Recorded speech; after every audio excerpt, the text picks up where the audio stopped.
The Islamic corner की videos देखने के लिए हमारा चैनल सब्सक्राइब करें और बेल के आइकन पर भी क्लिक करें ताकि आप हमारी नई आने वाली वीडियोस से बाखबर रहें। इस वाक़े के रावी इमाम इब्ने हज़म हैं। वो फरमाते हैं कि उनसे एक ऐसे शख्स ने बयान किया जो बहुत सच्चा इंसान है। अहले कुर्तबा में एक नौजवान निहायत खूबसूरत था, जो भी उसको देखता उसका हो जाता था। ये नौजवान खूबसूरती के साथ साथ निहायत इबादत गुजार और मुत्तकी भी था। उस नौजवान का एक दोस्त था जिसके साथ उसे गहरी मोहब्बत थी और वो अपनी बीवी के साथ किसी दूसरी बस्ती में मुकीम था। एक मर्तबा ये आबिद उससे मिलने के लिए गया। शाम हो चुकी थी। उसके दोस्त ने कहा कि वो आज रात उसी के यहाँ क़याम कर ले। चुनाचे वो मान गया। इत्तेफाक से रात के वक्त उसके दोस्त को साथ वाली बस्ती से किसी अहम काम के लिए बुलावा आ गया और वो उसे ये कहकर चला गया कि तुम मेरा इंतज़ार करो, मैं थोड़ी ही देर में वापस आ जाऊंगा। अब घर में उसकी बीवी और ये खूबसूरत नौजवान अकेले थे।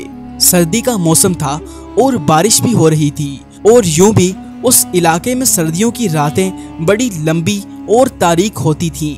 घर में नौजवान अपने दोस्त का इंतज़ार करता रहा मगर वो ना आया, हत्ता कि शहर का दरवाज़ा बंद करने का वक्त हो गया।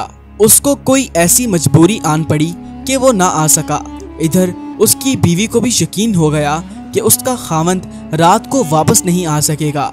चुनाचे उसने बनाओ संगार किया और उस नौजवान के पास आ गई और अपने आप को पेश किया।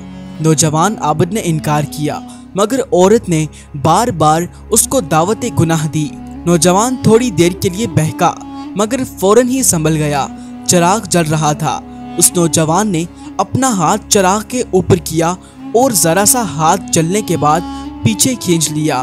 उसने अपने आप को मुखातिब करते हुए कहा, दुनिया की मामूली सी आग बर्दाश्त करने की ताकत नहीं, जबकि जहन्नुम की आग के मुकाबले में ये कुछ भी नहीं।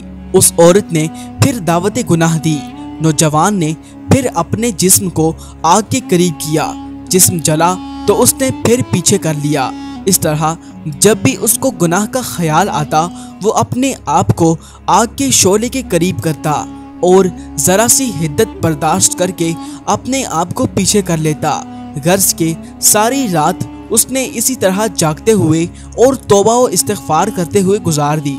सुबह हुई तो उसका अंगूठा आग की लिपट से स्याह हो चुका था।